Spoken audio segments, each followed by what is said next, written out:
Have you ever wondered why a company that's a massive success at home suddenly fails when it tries to go global? It's a huge puzzle, right? One that stumps even the biggest corporations. Well, the answer isn't what you think. It has almost nothing to do with the distance you see on a map, and everything to do with invisible forces we're about to uncover. So here's what we've got lined up. First, we'll look at the puzzle of global expansion. Then, we're going to blow up the whole idea of distance. After that, we'll dive deep into the 4 hidden frictions that can make or break a business. And we're not just going to leave you with theory. We'll give you a simple 3-step strategy you can actually use. By the end, you'll be thinking like a real global analyst. All right, let's dive right in. Section 1, the global expansion puzzle. This is a high-stakes scheme, and believe me, even the giants get it wrong. I mean, you've seen this happen, right? A company that's a household name, totally dominant in their home country, decides to expand, and it's a complete and utter flop. So what's going on? What are they missing? Well, here's the big twist. The answer isn't on a map. It's not about miles or kilometers. The real barriers, the things that trip companies up, are these invisible frictions between countries. And these frictions are powerful enough to bring even the biggest business to its knees. And that brings us to a totally new way of thinking. In the world of global strategy, you have to realize that our whole concept of distance, well, it's basically a lie. It's not just wrong, it's actively misleading. And this is where the cage distance framework comes in. It's a brilliant tool developed by a strategist named Pankaj Ghemawat, and it helps us see the 4 types of distance that really matter: cultural, administrative, geographic, and economic. These are the real sources of that friction we were talking about. So, if you remember one thing from this whole explainer, make it this. In global business, distance is not miles. Distance is friction. It's a measure of just how hard it is to get things done between 2 places, no matter how close they look on a globe. Okay, so let's break cage down. Let's really get into the weeds on these 4 hidden frictions, because these are the tripwires that so many companies stumble over. First up, C is for cultural distance. This is all about the unspoken rules of a society. You know, language, religion, social norms, how people build trust. Think about the concept of guanxi in China. It's this incredibly complex network of relationships and trust that you have to understand to do business there. If a Western company walks in and ignores that, they're basically doomed from the start. Next up, A for administrative distance.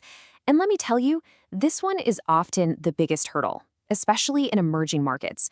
We're talking about a minefield of government red tape, corruption, and sometimes just really weak laws. Some experts call these institutional voids, and they create a ton of risk and uncertainty for any new business. Now, G stands for geographic distance, but don't let the name fool you.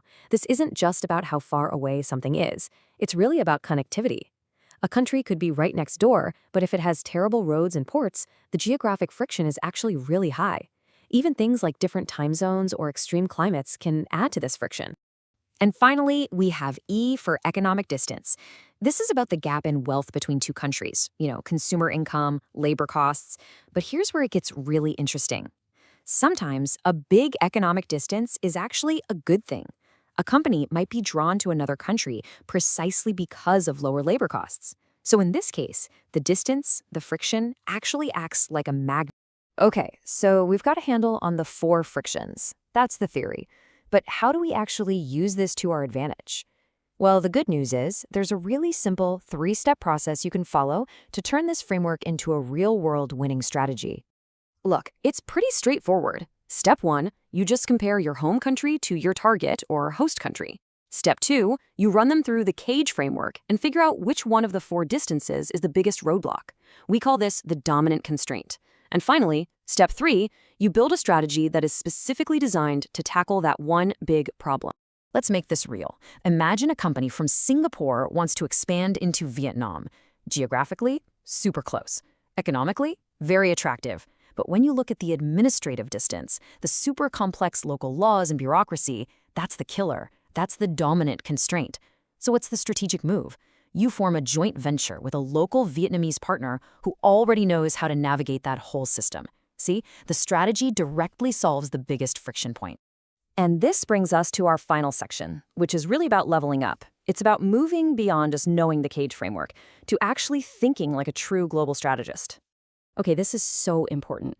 This slide shows you the difference between a decent analysis and a great one. The pass approach just states a fact. Yeah, the legal systems are different. Okay, so what? The high distinction approach connects the dots. It says the opaque laws create high transaction costs, and that's why the firm chose a joint venture to mitigate that specific friction. You see the difference? It links the problem directly to the solution. In other words, you're not just saying they got a partner.